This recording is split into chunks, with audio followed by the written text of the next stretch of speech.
Hi friends, welcome to த்ரீடர்ஸ் kitchen. இன்றைக்கி என்ன டிஷ் பார்க்க போகிறோம்னா ஒரு பொட்டேட்டோ ஃப்ரை தாங்க. பொட்டேட்டோவை நான் இந்த மாதிரி கியூப்ஸாக கட் பண்ணி எடுத்து வச்சுருக்குறேங்க. இப்போ பாருங்கள், கடாயில் எண்ணெய் ஹீட் ஆகிடுச்சு. இப்போ வந்து நம்ம இந்த பொட்டேட்டோவை எண்ணெயில் ஃப்ரை பண்ணி எடுத்துக்கலாம்.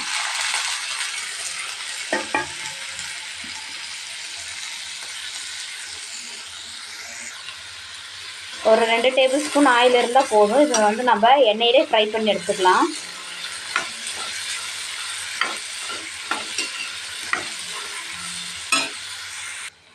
இப்போ நம்ம உருளைக்கிழங்கு கொஞ்சமாக ஒரு 1/4 டீஸ்பூன் உப்பு ஆட் பண்ணிக்கலாம். கரம் மசாலா ஒரு 1/4 டீஸ்பூன், பெப்பர் 1/4 டீஸ்பூன், பெருங்காயத்தூள் ஒரு 1/2 டீஸ்பூன்,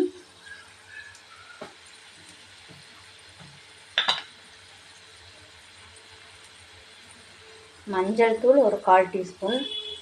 நல்லா ஃப்ரை பண்ணி எடுத்துக்கலாங்க. இப்போ வந்து நம்ம நல்லா ஃப்ரை பண்ணி எடுத்துக்கலாம். சிம்மிலே வச்சு நம்ம மூடி போட்டு வேக வச்சு எடுத்துக்கலாங்க. இப்போ பாருங்கள் ஃப்ரெண்ட்ஸ், ஒரு 1/4 டீஸ்பூன் மிளகாய் தூள் ஆட் பண்ணிக்கலாம்.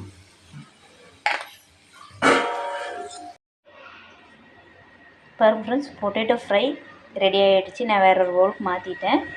நீங்களும் இந்த டிஷ் செஞ்சு பார்த்துட்டு எப்படின்னு கமெண்ட்ஸ் பண்ணுங்கள். இந்த டிஷ் வந்து தயிர் சாதம், ரசம் சாதம் எல்லாத்துக்கும் ரொம்ப டேஸ்ட்டாக இருக்கும். நீங்களும் ட்ரை பண்ணி பார்த்துட்டு எப்படி இருக்குன்னு கமெண்ட் பண்ணுங்கள். தேங்க்யூ.